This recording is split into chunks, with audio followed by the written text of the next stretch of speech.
बिस्मिल्लाहिर्रहमानिर्रहीम, अस्सलाम वालेकुम व्यूअर्स। मैं हूं हैदर हयात खान। आज तारीख है 30 दिसंबर और दिन है हफ्ते का। पाकिस्तान तहरीक इंसाफ के लिए मुश्किलात में इजाफा होता चला जा रहा है। एक जानिब election commission of Pakistan Tehreek Insaf को जो पेशावर हाई कोर्ट से रिलीफ मिला, उनको बल्ले का इंतखाबी निशान वापस मिला, उस फैसले के खिलाफ सुप्रीम कोर्ट चला गया। और दूसरी जानिब आज जो मुख्तलिफ रिटर्निंग ऑफिसर्स ने लिस्ट आवेजा की है स्क्रूटनी के बाद, उसमें पाकिस्तान तहरीक इंसाफ के काफी उम्मीदवारों को उनके कागजात नामजदगियों को मुस्तरद कर दिया गया। एज ऑफ नाउ जो मेरे पास रिपोर्ट्स हैं, 350 से ज्यादा पाकिस्तान तहरीक इंसाफ के ऐसे उम्मीदवार हैं जिनमें बड़े जाइंट्स भी शामिल हैं जिनके कागजात नामजदगी मुस्तरद हुए हैं। दूसरे नंबर पर पाकिस्तान पीपल्स पार्टी के तकरीबन 46 के करीब उम्मीदवार हैं जिनके कागजात नामजदगी मुस्तरद हुए हैं। और जो मेरे पास रिपोर्ट्स हैं उसके मुताबिक 30 से ज्यादा उम्मीदवार हैं पाकिस्तान मुस्लिम लीग नवाज के मुख्तलिफ हलकों से जिनके कागजात नामजदगी मुस्तरद हुए। तो एक जो बड़ा फिगर है, एक बड़ा नंबर है, वो पाकिस्तान तहरीक इंसाफ के कैंडिडेट्स का है जिनके कागजात नामजदगी आज मुस्तरद हुए।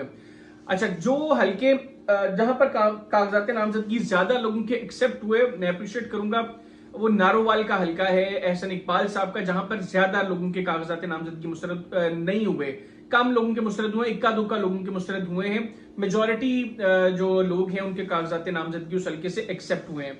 इमरान खान साहब जो पाकिस्तान तहरीक इंसाफ के बानी चेयरमैन हैं, उनके भी कागजात नामजदगी जो है वो मुस्तरद हुए हैं।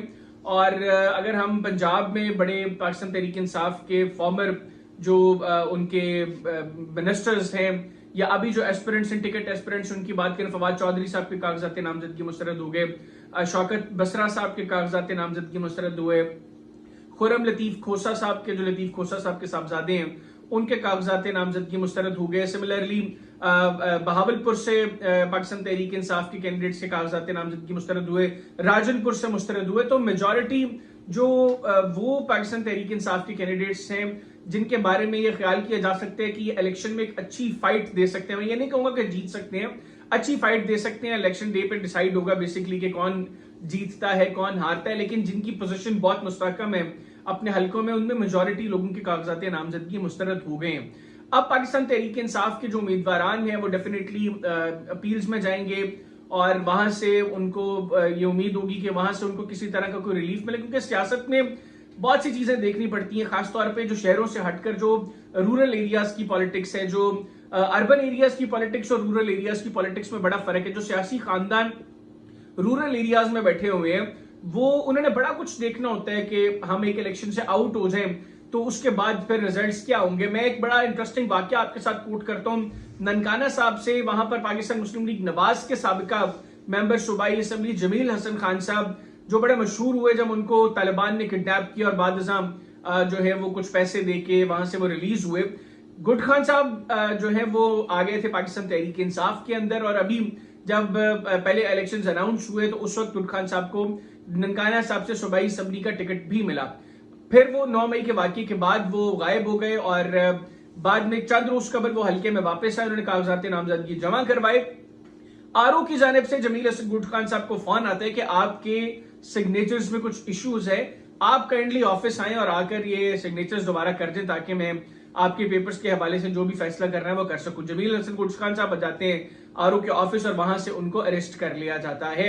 और जब उनके पीछे कुछ लोग उनका पता करने गए तो जो मुतलका थाना था उन्होंने कहा जी कि हमें तो पता ही नहीं है वो कहाँ है, हमने तो उनको अरेस्ट ही किया। तो सोफार वो कहां पर है किस हाल में, नोबडी नोज।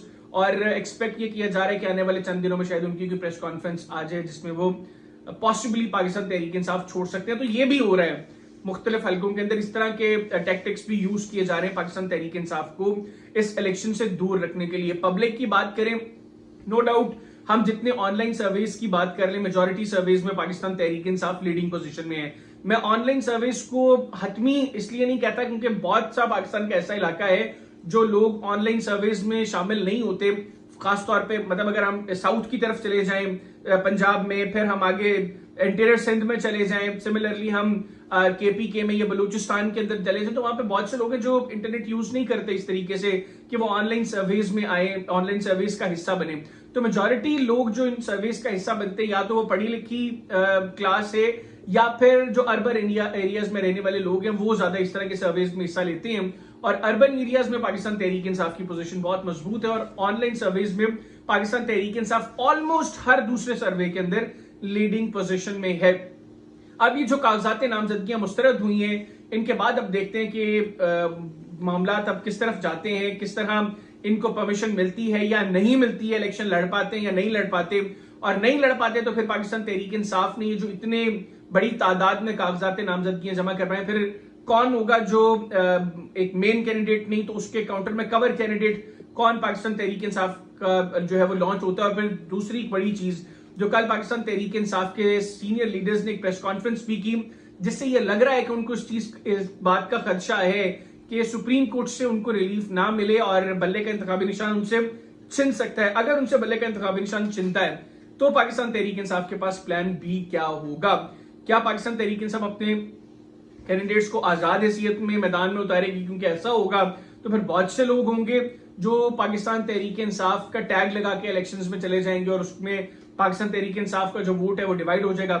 या दूसरी ऑप्शन ये कि कुछ छोटी पॉलिटिकल पार्टीज उन्होंने भी पाकिस्तान तहरीक इंसाफ की लीडरशिप को ऑफर किया है कि आप हमारी पार्टी को यूज कर सकते हैं इंतखाबात के लिए, और उस हवाले से भी कुछ पार्टीज हैं जिनको शॉर्टलिस्ट कर दिया गया है, जिनके साथ मामला काफी हद तक पाकिस्तान तहरीक इंसाफ के तय हो गए हैं। ये तो है जी मालूमात। अब होता क्या है वो अब आने वाले दिन डिसाइड करेंगे, इलेक्शंस करीब हैं।